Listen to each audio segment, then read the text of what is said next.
Halo, selamat pagi.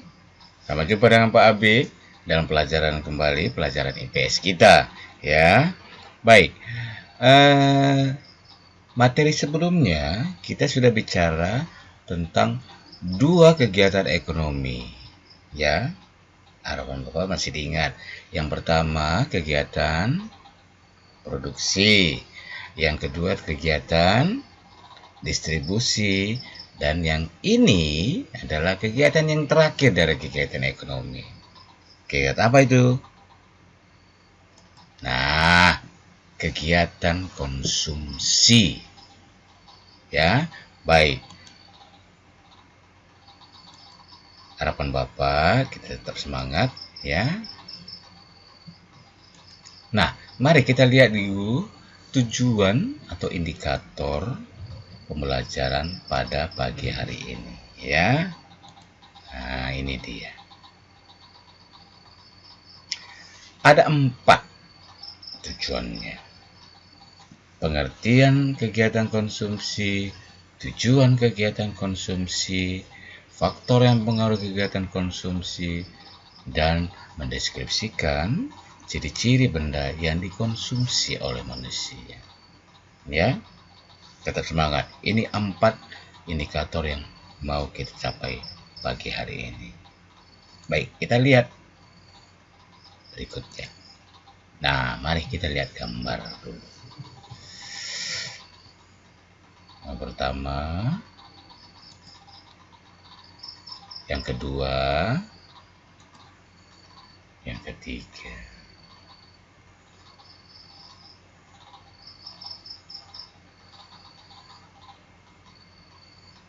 Penuh dengan kesibukan, ya. Nah, baik. Sebagai pengantar,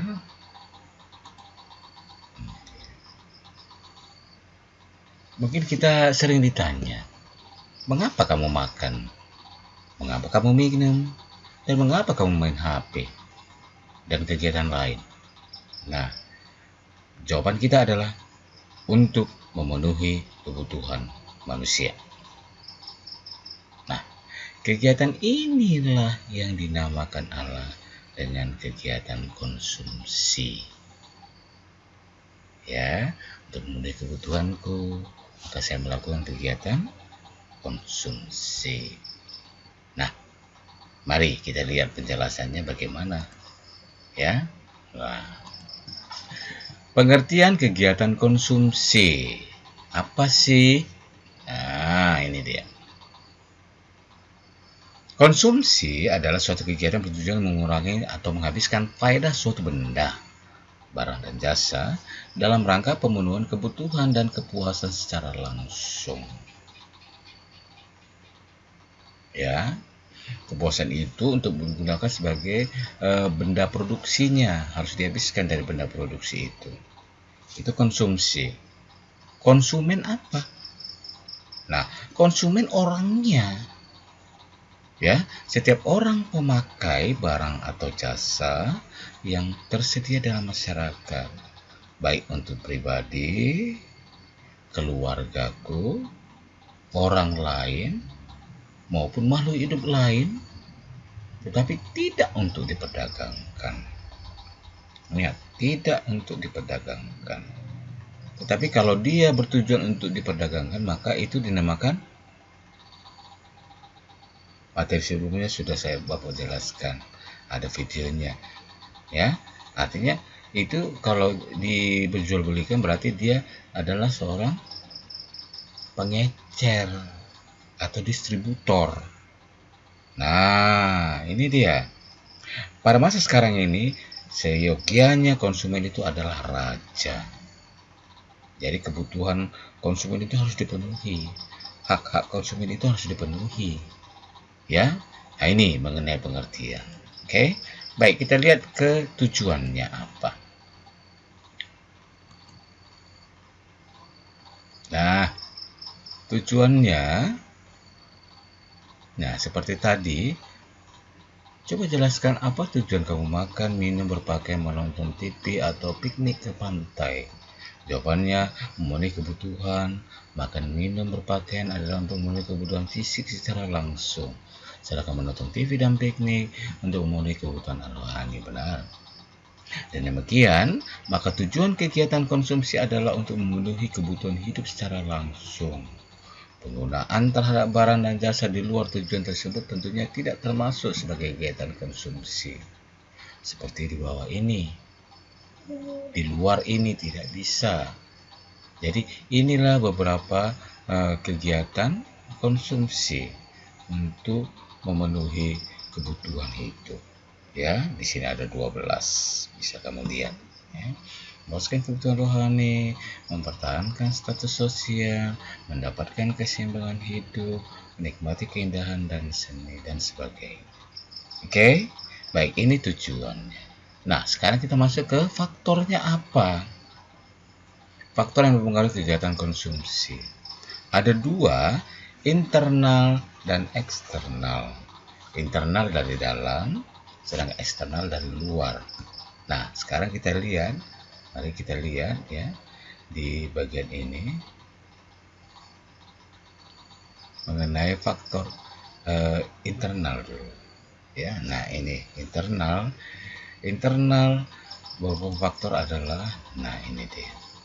Faktor internal adalah faktor yang datang dari dalam lingkungan pribadi seseorang, berupa motivasi, sikap, hidup, dan pendapatan. Nah, ini dia harus dipikirkan dalam kegiatan konsumsi. Ya, penjelasannya ini. Oke, tingkat pendapatan penghasilan ya disesuaikan dong. Ya, sikap dan gaya hidup seseorang, ada yang boros, ada yang tidak. Ya, model barang yang suka dari pribadi, tidak semua saya suka modelnya. Nah, seperti itu. Lalu selera konsumen saya bagaimana? Oh, selera saya model suka warna putih, gak suka warna merah. Nah, seperti itu dia. Selera dari orang beda-beda. Ya, ini faktor internal. Nah, kita lihat faktor eksternalnya apa? Ya, faktor eksternal. Faktor dari luar. Faktor eksternal adalah faktor yang datang dari luar lingkungan pribadi seseorang. Dari keluarga, kebudayaan, kelas sosial, lingkungan, dan harga barang atau jasanya. Ya, itu eksternal. Tingkat harga. Nah, kita lihat dulu tingkat harga. Ya. Orang suka yang mahal. Saya nggak ada duit. Untuk apa saya perlu yang mahal? Nah, ini tingkat harga. Tergantung dari pilihan kita, ya. Yang kedua, adat istiadat. Bahwa setiap kegiatan dalam adat itu ada benda-benda yang harus dipenuhi. Ya, tidak semua. Itu maksudnya. Ya. Yang ketiga, kegiatan berkompetisi dengan konsumen lain, bersaing. Nah, ya, kegiatan bersaing, keinginan untuk berkompetisi dengan konsumen lain. Ya. Lalu yang keempat, jumlah anggota keluarga.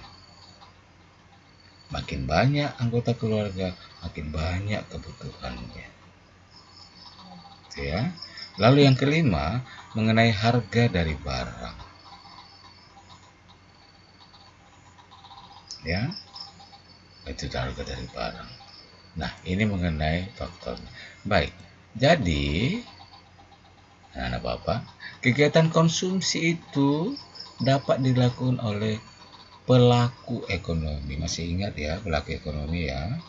Itu ada 4. Ya, ada 4.